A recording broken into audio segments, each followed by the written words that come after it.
With more depth in the backcourt, might the Zags play among the fastest tempos in all of college basketball this upcoming season?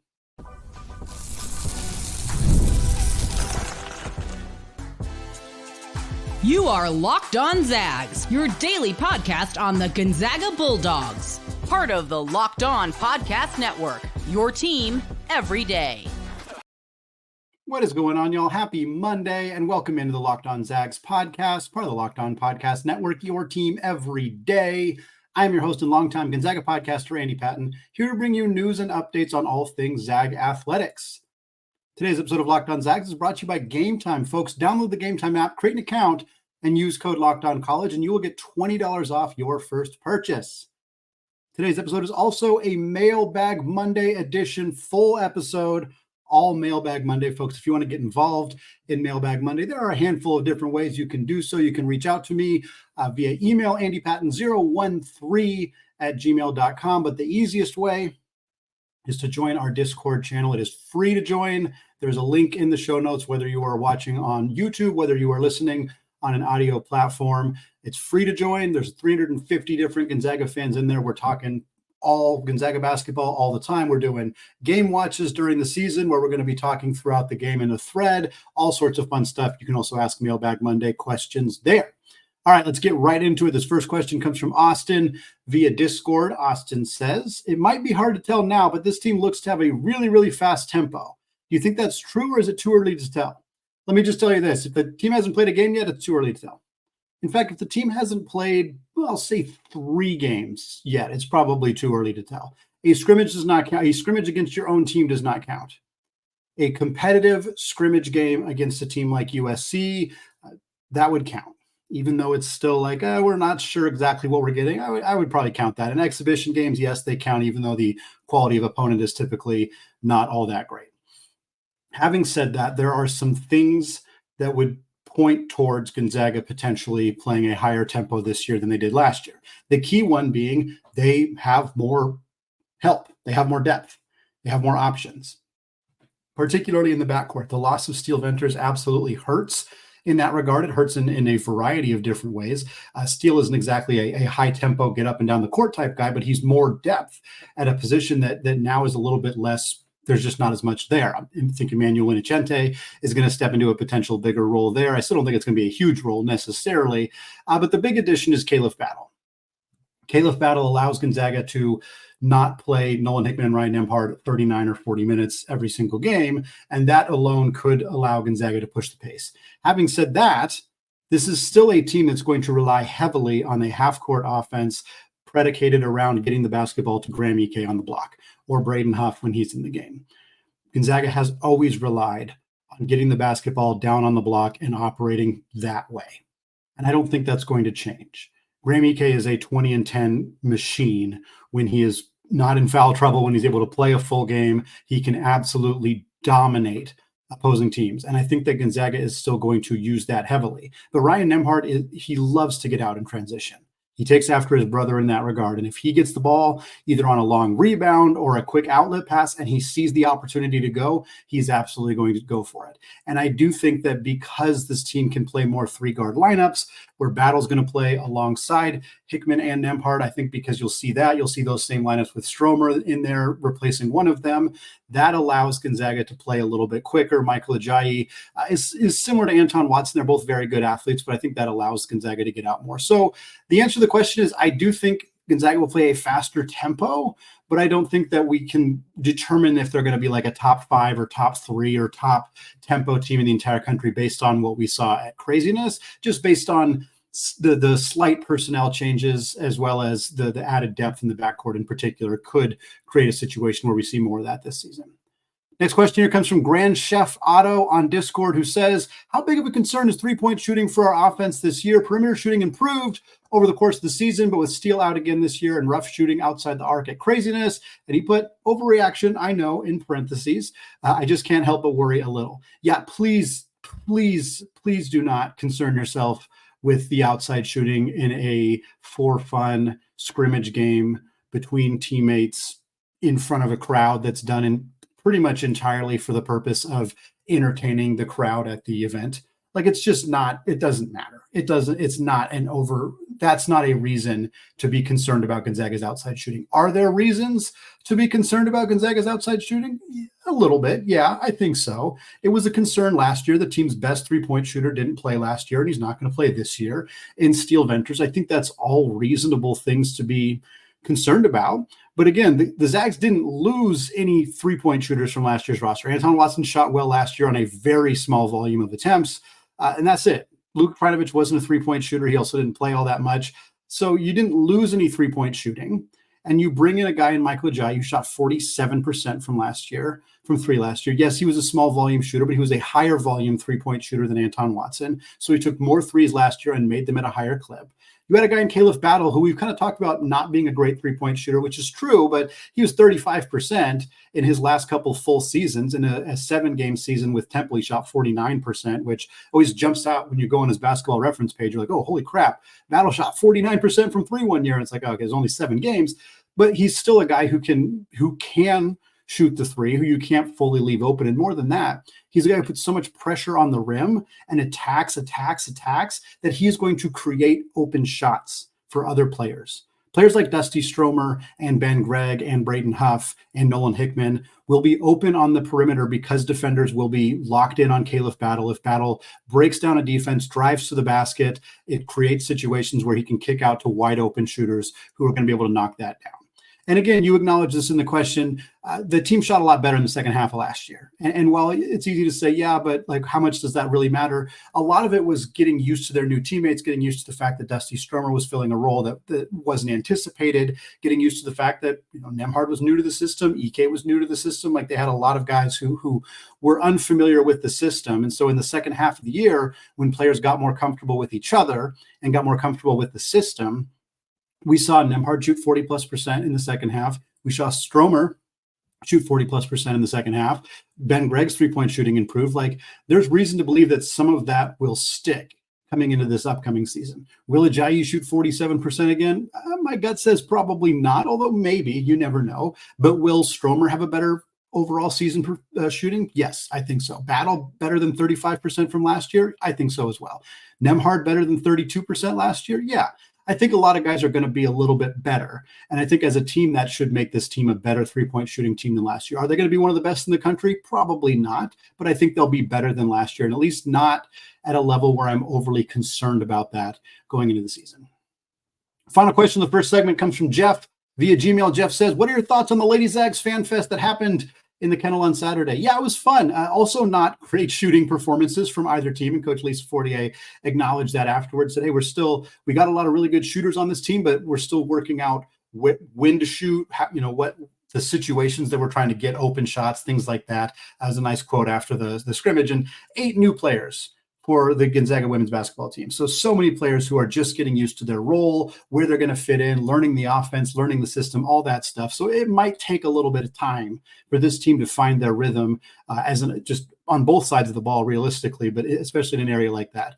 There were some great standout performances. First of all, it was great to see Bree Salenbien back on the floor. She's recovering from her 3rd ACL surgery. There was a lot of indication that she may not return to the basketball court this season or may just hang him up. She indicated that was a possibility after she suffered this injury last time, but she was there. She not only was there, she won the 3-point shootout. So that is a fantastic sign for Gonzaga going forward.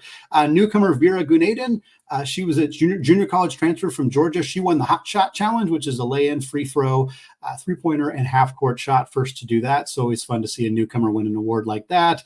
And then during the scrimmage, Yvonne Ejim led all scorers with 10 points. That's not a surprise. Tied for the lead with 10 points was Inez Betancourt, a transfer from UConn who played very little for Gino Auriemma and the Huskies in her first 2 seasons. But anytime you can get a player who comes over from UConn, you got to feel good about that. And for Inez to step in and immediately have a strong performance was fantastic. And then Allie Turner freshman guard from St. Louis. She drew a ton of praise. She looks great in the scrimmage. She also was the first three-point shooter in the three-point shootout. She had a really great first round. She ended up finishing second to Bree, but still a very great performance, really good in the scrimmage. Afterwards, Esther Little, one of the veterans on the team, said that Allie's fearless, and she's so excited to get to play with her and how great she's been as a true freshman. Coach Fortier complimented her ability to ask a lot of questions and be ready to go right away. So another player to keep an eye on. With the team with so many newcomers, there's a lot of different kind of ways that this season could go, particularly in the early going. But I think there's a lot of, you get some veterans in like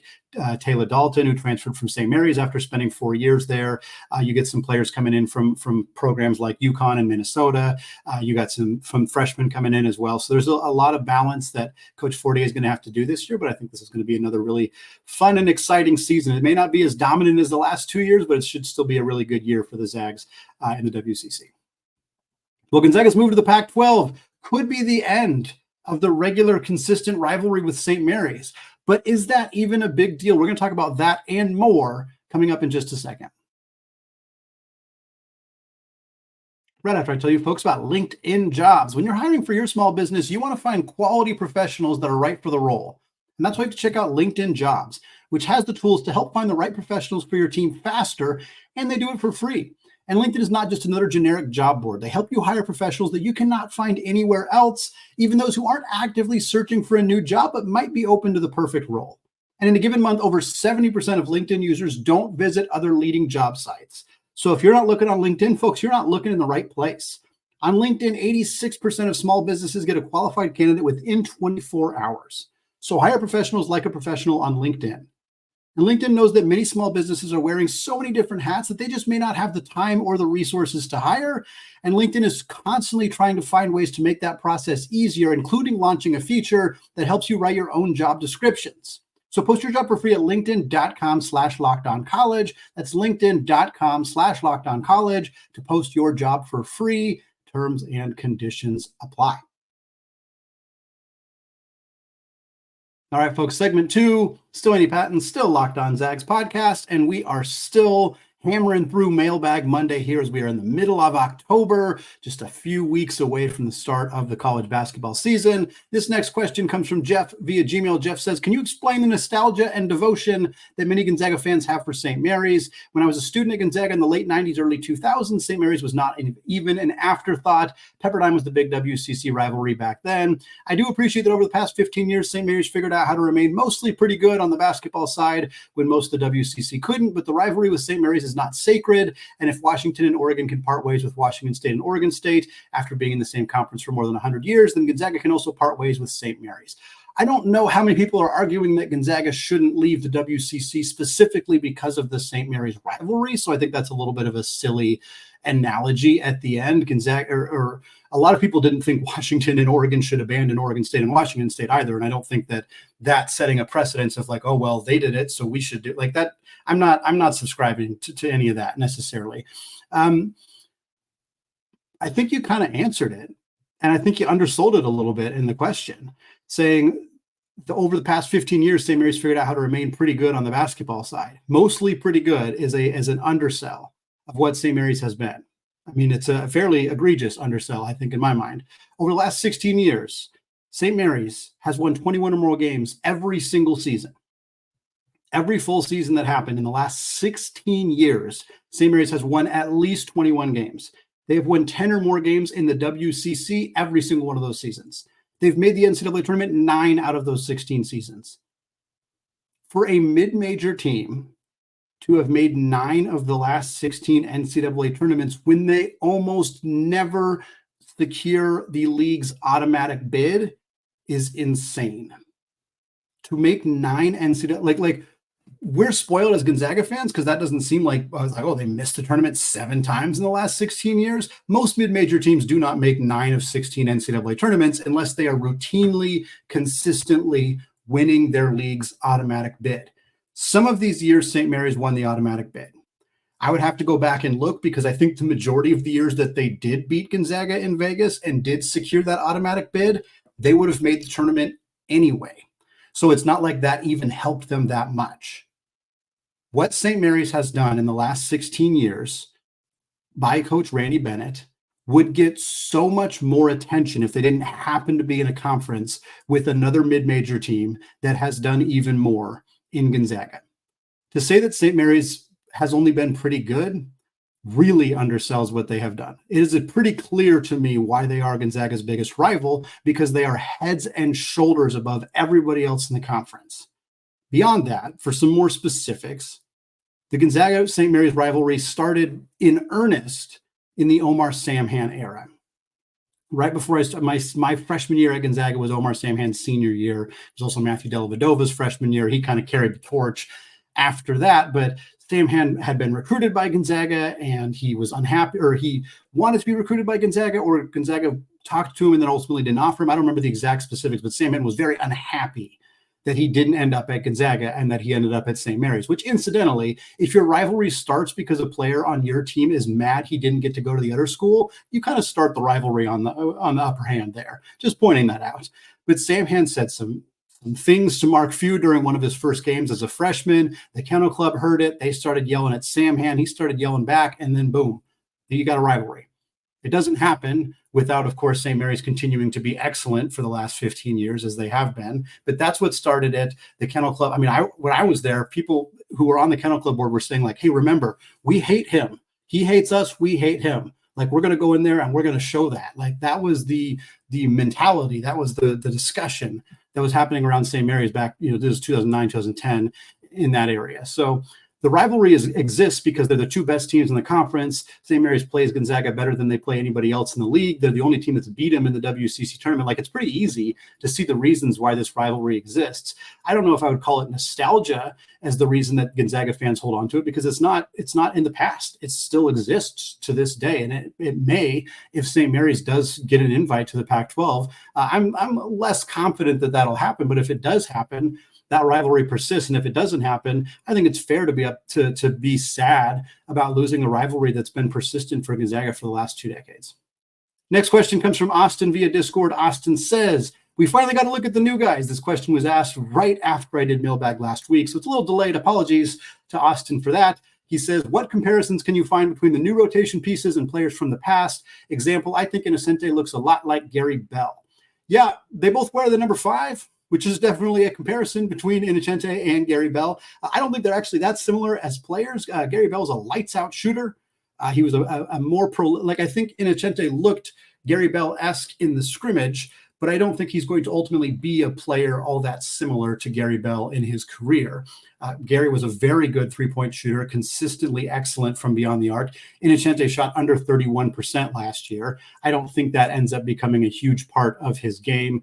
Defensively, I can see the comparison, but offensively, I'm not really sure that I see it. I'll give you a comparison for each of the new guys, though. Khalif Battle was the toughest one. And Mark Few straight up said, we've never really had a player like Khalif Battle in my time coaching here. So it's understandable that it was hard to find a straight across comparison. The best I feel like I could do was Matt Bolden, and I don't love it, but I see some similarities. Bolden had more 2-point attempts than 3-point attempts. He was more of a mid-range and scorer at the rim. He was good at getting to the free throw line, not as prolific as Khalif Battle, but he was good at getting to the line. He was a very good free throw shooter. So I think that is probably the best comparison for Khalif Battle looking back at Gonzaga players. For Michael Ajayi, he was tough as well. He's not really like Anton defensively, so I think that he gets that comparison a lot just because he's replacing him. But I compare him a little bit more to Elias Harris. Both tremendous rebounders, despite being 6'8", not necessarily being, the 7-foot type guys who get a bunch of rebounds. Both decent 3-point shooters. Harris was inconsistent as a 3-point shooter. He had some very bad seasons. He had some very good seasons. He was a low volume 3-point shooter, lower volume than Michael Ajayi was, but also played in a different era. So it's a little bit hard to compare straight across, but high level athlete, good rebounder, good scorer, decent 3-point shooter at 6'8". There's enough similarities there to make that comparison. For Emmanuel Innocente, I actually went with Kyle Dranginis, one of Gary Bell's teammates, for I think the majority of their careers at Gonzaga. Dranginis was a very versatile role-playing wing. He didn't score a lot. I don't think he ever averaged more than 7 points a game, but Innocente averaged under 7 points a game last year at Tarleton State, despite playing 31 minutes a game. So to me, I can see that comparison. A good defender, gets a lot of steals, good rebounder, decent passer, low volume scorer. Like statistically, you look at Emmanuel Innocente's freshman year at Tarleton State and Dran Guinness's, I think, junior and senior year at Gonzaga, and the stats are very similar. So I think projecting him to have that kind of impact for Gonzaga in probably a smaller role. I don't know if he'll ever play as many minutes as he did at Tarleton State or as Dran Guinness did, but I see the comparisons just in terms of that size and versatility and not necessarily being a score first type player. And then Ismaila Diani is way too raw to really know what he's going to look like. I'm going to toss out Austin Day because they're both very good shot blockers. They're both around the same size. I think Diani is going to be more of a low post scorer than Day was. But Diani's biggest attribute to potentially bring to Gonzaga is shot blocking. And I'm not about to throw a Chet Holmgren or Brandon Clark comparison on Ismaila Diani. And I don't think he's all that similar to like a Zach Collins or a Rob Sacre, who are some of Gonzaga's other better shot blockers. So we'll go with Austin Day, but honestly, he's way too raw to really get a good sense of what that might look like. Next question comes from Jackie Daytona on Discord. Jackie says, with Anton Watson so close to achieving the Zags' second ever triple-double last season, do you see any Zags on this year's roster capable of doing so? If I had to make a guess, it would be Ajayi with his ability to crash the boards and score, not to mention how fun it would be to have Ajayi and Ayayi holding the record. Who is your best guess? Would love if Ajayi and Ayayi were the two players to have a triple-double in Gonzaga's history. That would be hilarious. I'm not sure I see it because Michael Ajayi is not a very good passer. And beyond that, it's not even that he's incapable of passing or anything like that.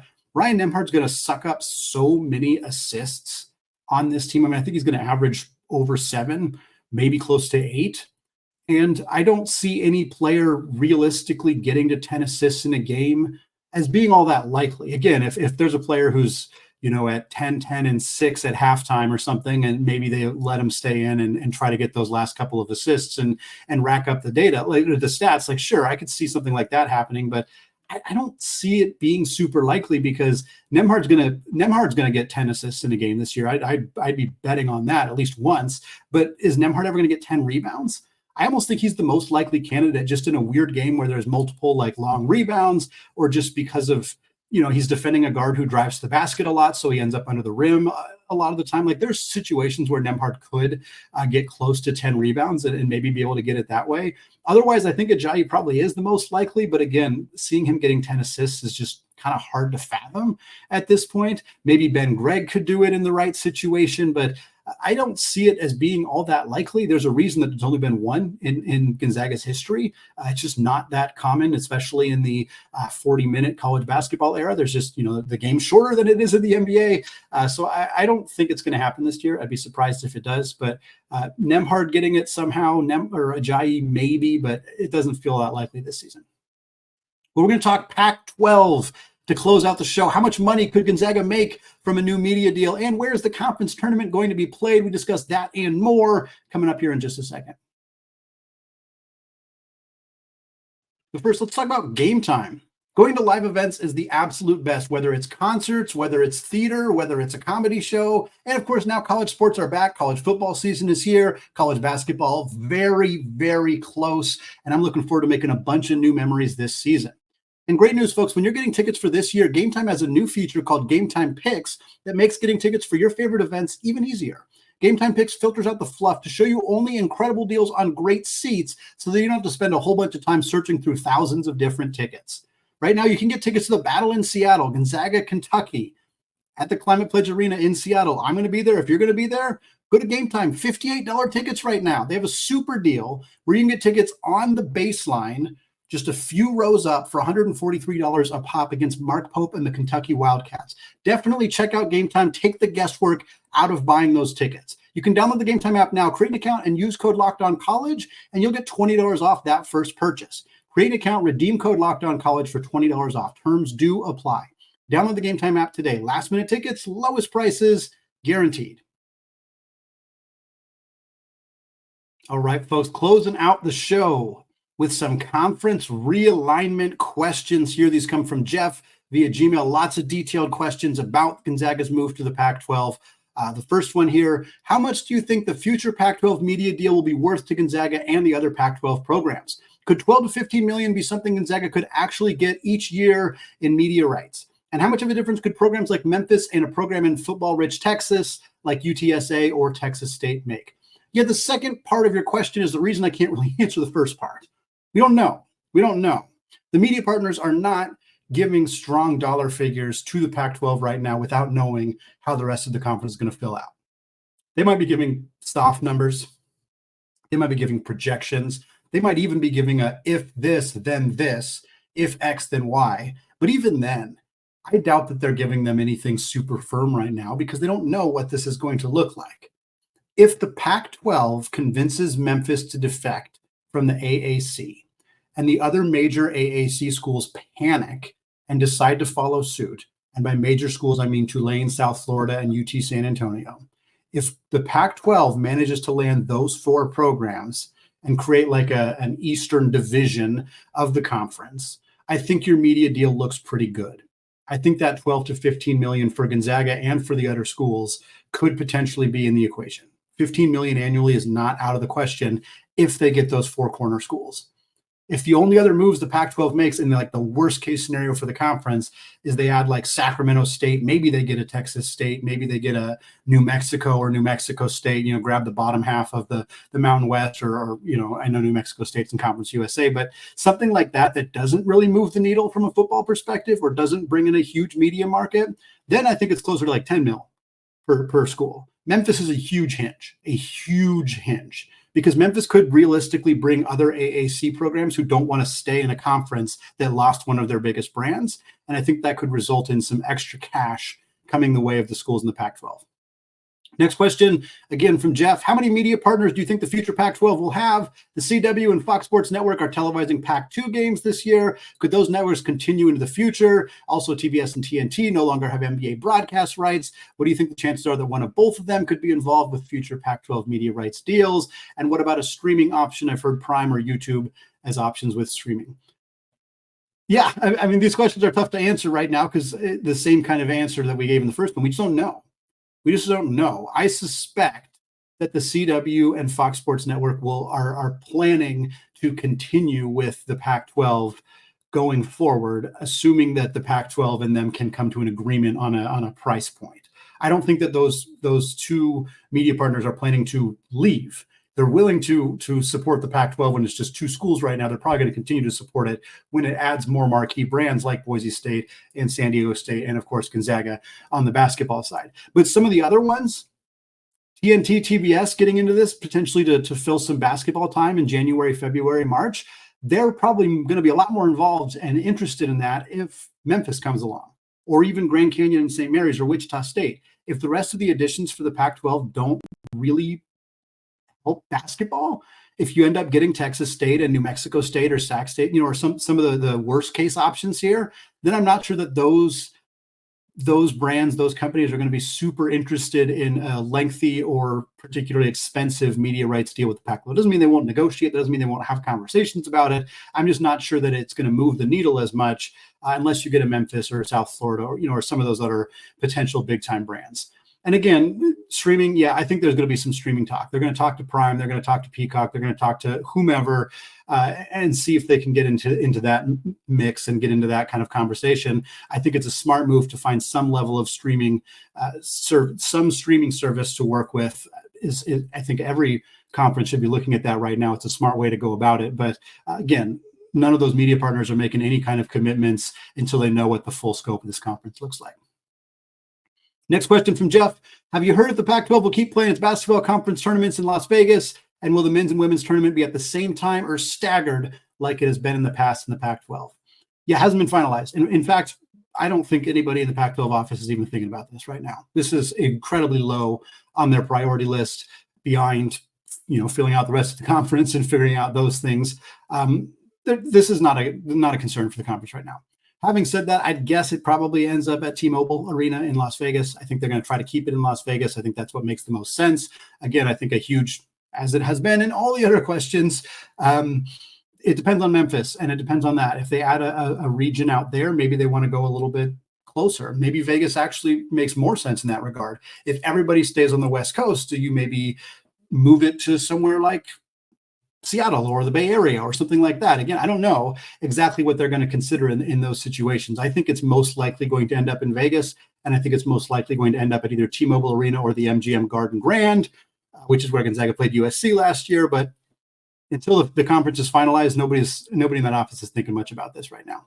Final question of the show, again from Jeff. Jeff says, with the Pac-12 and Gonzaga's future, Gonzaga will need to care at least a little about football and how the Pac-12 performs. With that in mind, what do you think about the future of Pac-12 football? Several future Pac-12 matchups have been pretty exciting high-level games this year. It's going to be fun having Pac-12 football to root for while we're waiting for the basketball season to start. Yeah, I think so too. Certainly some fans, I think a lot of fans will be ambivalent to Pac-12 football, and I think that's totally defensible, and that's fine. I think some fans are going to get super into it and want to root for the Pac-12 teams, as you said, for the viability of the league, for brand recognition, brand awareness. It doesn't hurt if the Pac-12 is, if Boise State and Wazoo and Oregon State are all, top 20 ranked teams. That helps Gonzaga. So indirectly, but it does favor them. Again, I think it's going to be a good football league. I was at Oregon State, Colorado State. That game went into double overtime. It was fantastic. It was a really fun matchup, evenly matched teams. Looked like a match of power conference teams to me. I had a lot of fun at that game. There's been other great games this year. Will continue to be great games amongst these teams. Again, same answer I'm going to give to every one of these questions. If the Pac-12 can swing landing some of those schools in the American Athletic Conference, like Memphis, like Tulane, like South Florida, like San Antonio, that makes the league even better. If they can't, it's still going to be good. It's still going to be good. Boise State's already very good. I think added resources, if these conferences or if these schools are going to make more money annually from the Pac-12, I think Colorado State gets better at football. San Diego State gets better at football. It helps Utah State, Fresno State, Oregon State, and Washington State. I think being in a less uncertain situation will help them retain talent, will help them retain coaches, will help them add talent. I think it'll make those programs better as well. So I think it's going to be a decent football league. It's going to be below the other Power Four, but they're not expecting to come in and immediately compete with those leagues. But there's a real chance that this is a conference capable of having 2 to 3 teams challenging for, being in the top 25 and potentially challenging for a spot in the playoffs year in and year out. And I think that's what the conference is going for. And if they can get to that spot, it helps them a lot. Going to wrap it up for me today here on the Locked On Zags podcast. Folks, thank you so much for making the show your first listen or your first watch of the day. It's going to be a fantastic week on Locked On Zags, folks. We got more of our season preview episodes, talk about every player on the roster. We're also going to be at WCC Media Days on Thursday, podcasting with Zach Farmer of the unofficial WCC Hoops podcast. We got some incredible guests lined up for Thursday live show. Check it out. It's going to be fantastic. We'll have links all over social media in the Discord channel. Go join there if you haven't done so yet. Thank you again for listening, folks. Have a fantastic rest of your Monday. And as always, go Zags.